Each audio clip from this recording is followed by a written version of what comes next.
Hello everybody, welcome back to a brand new episode of our NASCAR Heat 5 career mode on the channel. Hope you're all having a great day. Today it's a huge race, a crown jewel, the Coke 600 here from Charlotte Motor Speedway as we are headed into the mile-and-a-half oval as we have struggled with our larger track package this season, fresh off of Darlington, which ended in really unfortunate fashion. So we are hoping to clean things up here today and close back in on the playoff grid there in the top 16 as we have some work to do. We have some news. Noah Gragson has been suspended due to undisclosed reasons, so Justin Allgaier will be in the 42 Brandt machine this weekend. It is not clear how long he will be out of the car, but I can tell you right now that if you are a Gragson fan, do not worry. This is most certainly not the end of Noah Gragson's storyline. I've already got a plan for him. He will be back. Stay tuned, and you might actually be happy because he might end up in a better position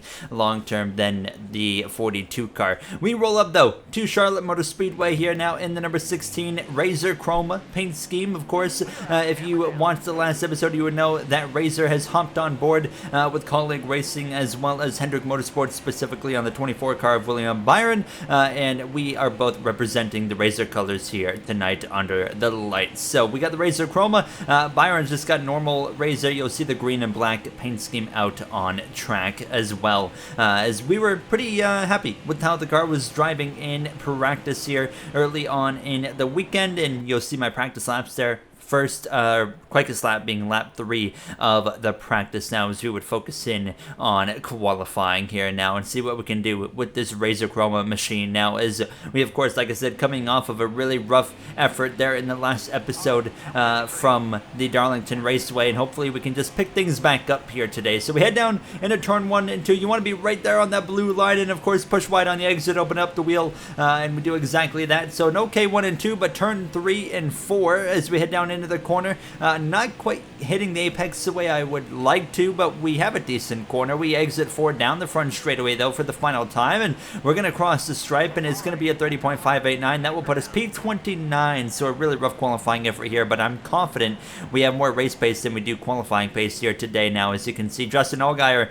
in the 42 there, P30. Jimmy Johnson's back in the field again, 34th there for the Coke 600. Bubba Wallace there, 32nd place. Our teammate of Chandler Smith down in 38th here now. As you can see, the rest of the order now will scroll up through. Kurt Busch there, he's been on a bit of a rough stretch lately there. Carson Hocevar in what could be his final race of the season in the top 20. On pole, the Razor car of Byron, with Larson joining him on the front row. Truex in the top 3. We had Xfinity Series joining the Cup Series this weekend as well. You'll see the finishing order for the Xfinity Series, and it's Austin Hill that picked up his second win of the season over Brandon Jones, Joe Graff Jr., and AJ Allmendinger, the top 3. You see the rest of the order there, but that's going to wrap it up, and we are going to get ready for Sunday night Coca Cola 600 racing. Let's send it over to the Fox booth.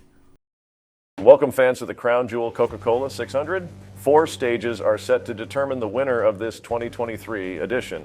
We enter the weekend off the news of Noah Gragson's suspension. What could this mean for the future of him and that team, guys? Well, it's certainly a hurdle for Noah in his young career so far. Keep in mind he is just a rookie. We haven't been told the reason for suspension, but do know there is a path to racing again for him. Yeah, it's unfortunate. The team will, of course, have work to do in looking for the right driver. It doesn't help that they also have a big move to Toyota coming up.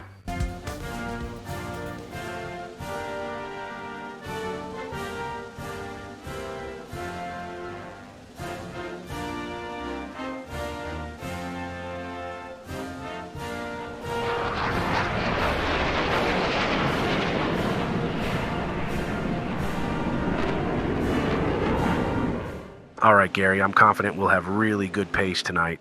Work your way through the field and try not to crash this time.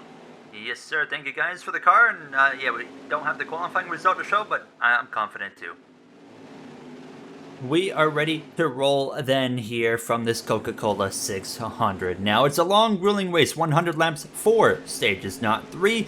You can see Ryan Blaney starting at the back after failing technical inspection. Kyle Busch as well, an unapproved body modification during qualifying there. So we're going to get ready to roll. William Byron set to lead the field to the green flag with those green and black Razor colors here now. As we're on the inside line behind the 43 of Eric Jones, the green flag is out. we are underway here from this Coca Cola 600. So starting P27 after, of course, qualifying there in 29th place. There you got the 42 of Justin Allgaier and that Brant machine on the outside, so he is not going to be in that 42 car for the whole season. Gragson's suspension is likely the whole season for, like we said, undisclosed reasons, but you're not only going to see Allgaier in that car, you're going to see other drivers in that car as well. We already know that Legacy Motor Club is switching to Toyota next season as well. The rumor was in real life that John Hunter Nemechek could be set to go into that 42 car for next season.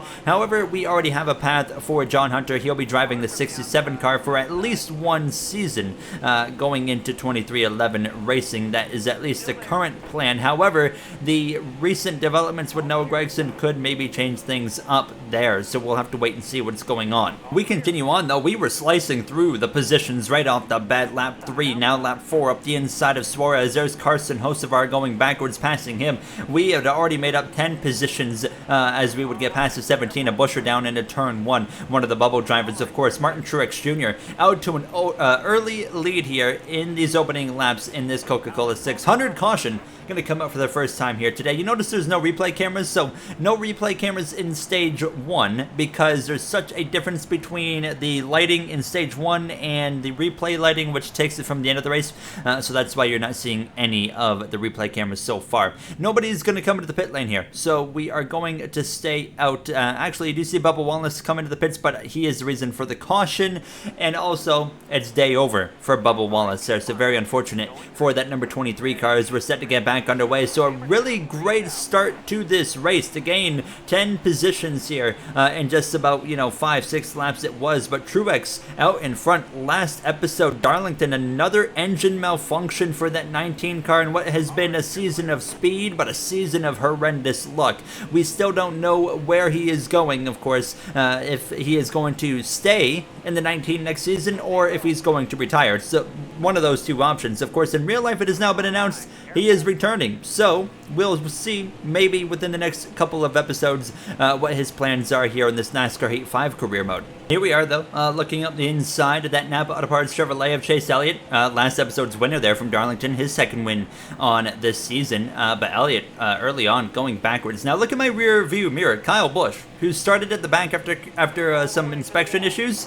He is already on my back bumper and showing a lot of speed, so although Truex is leading, watch out for that number 8 of Kyle Busch, another driver that had a rough outing in Darlington, moving his way forward though now as I was 3 wide in the middle briefly there as we were continuing to try and work our way forward. Now at the inside of the 10 of Eric Almirola, we exit turn 4, making the pass for 14th place, so holding on to 14th for now. Smoke ahead into turn 3, that's Alex Bowman, who's gone around into turn 3, blows a tire. It's going to be maybe a big incident there. The 9 nails him on the front end and he goes up and over, and then more contact with Johnson. He flips again. The caution obviously out here in Charlotte. Everybody's going to come into the pits aside from Chase Elliott, who's going to stay out, and I believe someone else as well. Bowman out of the race. This will not be an injury because he did not get hit in the door. He got hit on the front wheel, so that will not be an injury. Bowman is okay. He will be back in the next week there at Gateway. Now is a weird start there, and Chastain just stomped on the brake pedal, and that absolutely destroyed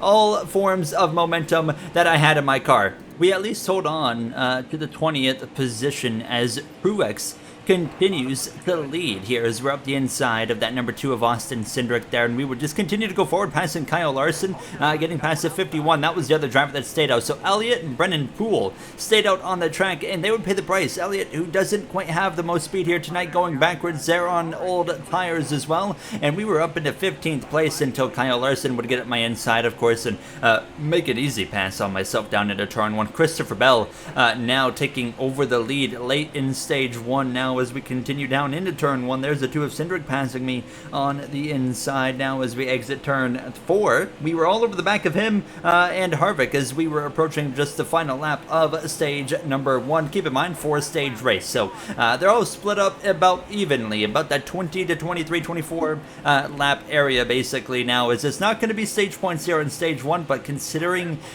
where we started, absolutely flawless cars so far now, side by side with the 4 down the back straightaway. That will put us up into P15, up into turn 3. Now going for a move on the 43 of Jones, clipping the apron though. It's going to be a drag race on the exit of the corner, but I think we're going to get him. Bell, who wins stage number 1, we're going to come through to get P14 in this first and opening stage. So a net gain of like 13 positions.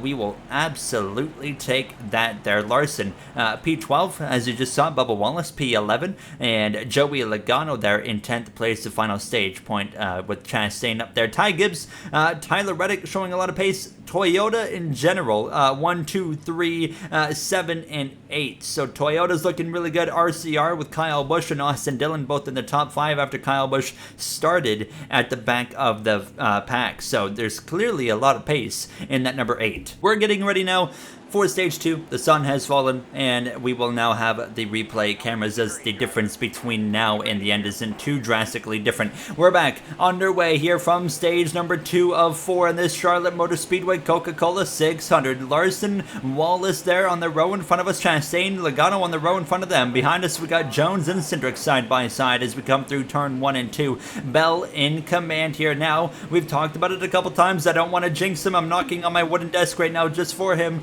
We've talked about Bell having the pace to get that second win of the season, but he hasn't been able to close those races out.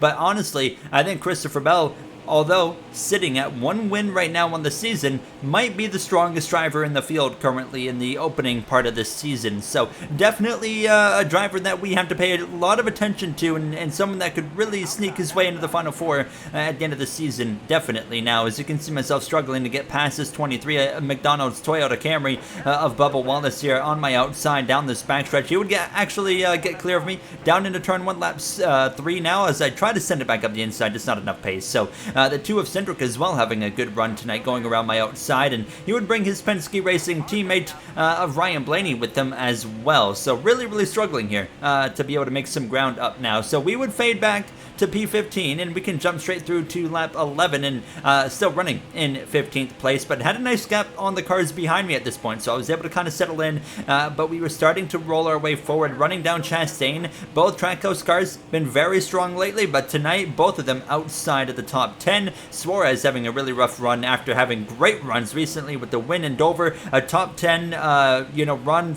top 5 run at times in Darlington. Not the finish he deserved, that's for sure, but we continue side by side with Chastain until the caution comes out here on the exit of turn 4. Denny Hamlin now out in front. Toyota looks unbeatable tonight. Ty Gibbs now up to P6. Reddick holding on to that 8th position, as well as you got Dylan, Byron, Busch, and Larson up there, and the only Ford being Joey Logano in that number 22 Pennzoil Ford Mustang here. Making a slight adjustment there, adding some grill tape to the car. Again, 1 spot over Ryan Blaney in the pits, and get ready to roll once again here from Charlotte. We're back underway, and just similar to stage 1, it's going to be a bit of a short run to the end of stage number 2, about 6 or so laps here now. Denny Hamlin out in front down into turn 1. Of course, the 2022 Coke 600 winner Denny Hamlin. Can he go back to back? Can Martin Truex Jr. win the race? Of course, remember, what was it? I'm thinking 2016, if I remember correctly, when he had that absolutely dominant performance in the Coke 600 where he led like 392 of 400 laps, if I'm correct. I'm probably off on that, but I'm pretty sure it was something like 392. It was one of the most boring races I've ever watched in my life, but we would settle in here and into P11, and we're jumping straight through to the final lap of stage number 2, and going for a move on Larson just wasn't enough there. So P11 is what it would actually be for us in this second stage, so pretty happy with the pace in the car. Obviously, definitely still a little bit of work to be done, but this is hands down the most pace we've had out of a 1.5-mile car this season. Still not great, we're not even getting stage points, but there's definitely a improvement here. So definitely gonna have a shot here for a respectable finish. Austin Dillon, 2nd in stage 2. RCR is on it tonight here now. Slight wedge adjustment there between stage 2 and 3 as we get ready to roll. 2 spots gained in the pits, so we go up to P9 there on the inside of Kyle Larson. We're gonna get ready to go bank racing. Bubba Bubba Wallace, Austin Cindric on the row behind. We're back underway for the start of stage number 3. 22 laps of racing in this stage. Hamlin, your stage 2 winner, will lead the way down into turn 1. Of course, surrounded by his teammates of Bell, Truex, Gibbs up there as well. His employees of both Reddick and Bubba Wallace behind. And I don't know, I'm just remembering now, I said Bubba Wallace was out of the race like really early, and obviously he is not, he is right here. So we go down through 3 and out of turn 4 and head down this front straightaway, and you see we got the 2 Razor cars here together. Look at that William Byron one. So Sandock made these paint schemes. If you watched the last episode, we talked about it there. It's, if I remember correctly, based off of a Lefty Designs concept, and he kind of worked off those and made these Razor beasts of a paint scheme. Both look fantastic here. Let me know what one is your favorite. Personally, I think the 24 is my favorite because I like the green and black combo a bit more, but I think they both look fantastic nonetheless. Here we are on the inside of Kyle Busch. He's going forward into the top 10 now as I was struggling to hang on to a top 10 running position. Christopher Bell had passed Denny Hamlin for the lead of this race at this point now and was trying to run away as it was him and then Hamlin and Austin Dillon, your top 3 currently here in these first few laps of stage 3. Here we are on the inside of that 5 of Kyle Larson. They're trying to battle with this number 5 car for P10. Larson's been kind of hovering around 10th place for a large portion of this race, and we were kind of stuck here together. We had driven away from the cars from behind, but the cars ahead of us had driven away from us. So it was just myself and Larson battling it out, but a huge improvement in the 16 car when we can battle with the 2021 Cup Series champion, who's currently winless on the season at a track where you would expect him to be up there fighting for the win. But you know that the expectations are high for Kyle Larson when you're wondering why he's all the way down in 10th. Caution, though, comes out on the track again. It's been a bit of a caution-filled race so far, so we'll come in and fill it up again on fuel and another 4 tires. No adjustments at this point because honestly I didn't think the car needed anything different. It was driving really, really good. It's just still overall, although we've clearly got a good car tonight, there's still that little bit of a lack of pace. Bubba Wallace actually this time did bring out the caution, and he was now out of the race. So Bubba Wallace officially out, so I got it right on the second time. We're back underway from P10 here once again, about 6 or so laps of racing in stage 3, so similar time to when we had the caution in stage 2 as we go side by side through 1 and 2, and one of the few times we are going to be on the outside for a restart here tonight in Charlotte. We don't end up, for whatever reason, we find ourselves restarting on the inside a lot, and the outside is usually only at tracks when we don't want it, like Darlington. You do not want to restart on the outside in Darlington. It's not fun. You got to be so careful and patient through turn 1 and 2 there. You saw that in the last episode. We had our fair share of outside restarts in Darlington. Kurt Busch now working his way forward. So Kurt's been definitely the quietest and worst running Toyota, and I'm the worst running car on the track because I'm putting myself in the wall. Chastain goes through and follows that 67 of Kurt Busch. We've talked about Kurt early in the episode. He's kind of fallen off lately here now after a really strong start to the season as stage 3 actually is going to come to an end early. Another caution strikes here in Charlotte now. What is with all these cautions? Unfortunately, I wasn't able to get any replays aside from the 48 accident early on in the race, and we already had a view of that one because we were behind it. So all the crashes were ahead of the replay system was saying, no, you don't get to see them. Christopher Bell wins stage 3, so we will go into stage 4, the final stage, gaining 1 spot in the pit lane. So again, back to the inside, and it's going to be 24 laps remaining in this Coke 600. Could we get a top 10? When's the last time we got a top 10? I'm thinking, what was it? Did we get one in Mid-Ohio? We should have. I think that the road course might have been the last top 10 we have gotten. Nothing else comes to my head since then. Correct me if I'm wrong if you guys pay enough attention to when we got our last top 10. A great restart though. Side drafting the 5 of Larson down the back straightaway into turn 3, pulling him back, trying to get clear as we come through the center of the corner to the back of the 6 of Keselowski. Of course, him in the RFK program in real life becoming so strong now,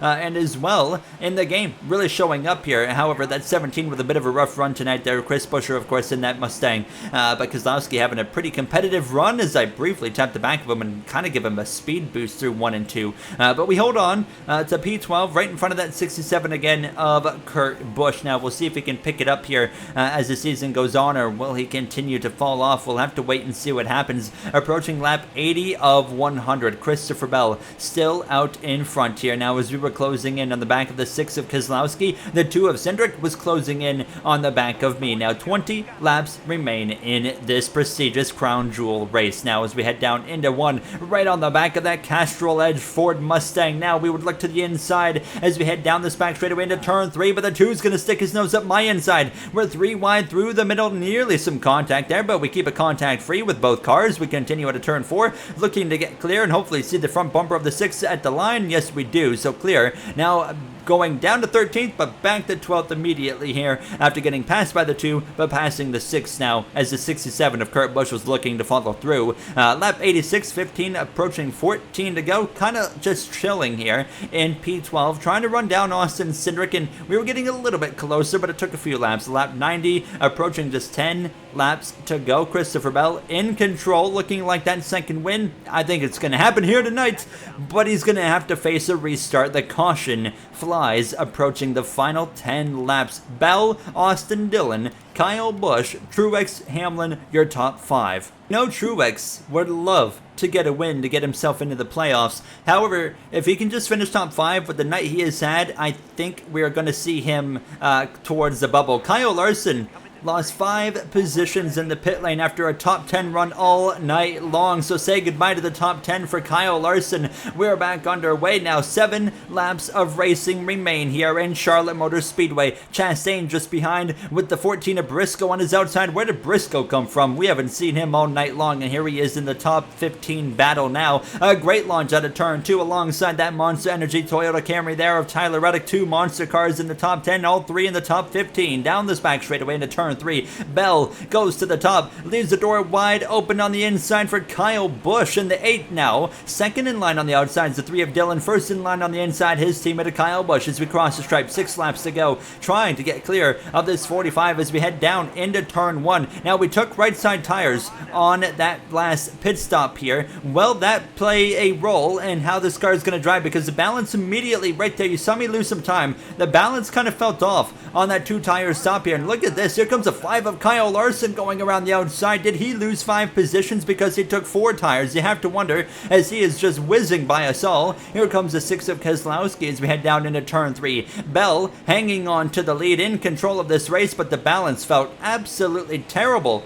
on these 2 tires. So I was fading back outside of the top 10. Harvick would get to my outside. He would go around us. I had nothing for him. So down to P13, and here comes Corey LaJoie in the 7 to my outside as well. We would be side by side down the back straightaway through turn 3 and turn 4. Caution again as we approach 3 laps to go. This is going to force NASCAR overtime as Larson is driven all the way up to P7. What a drive there, but I don't think anybody is going to have anything for Christopher Bell in this 2-lap sprint. He's been absolutely on it, to say the least here, all night long. He hasn't won every stage. He hasn't absolutely dominated the race, but he's definitely dominated the final half.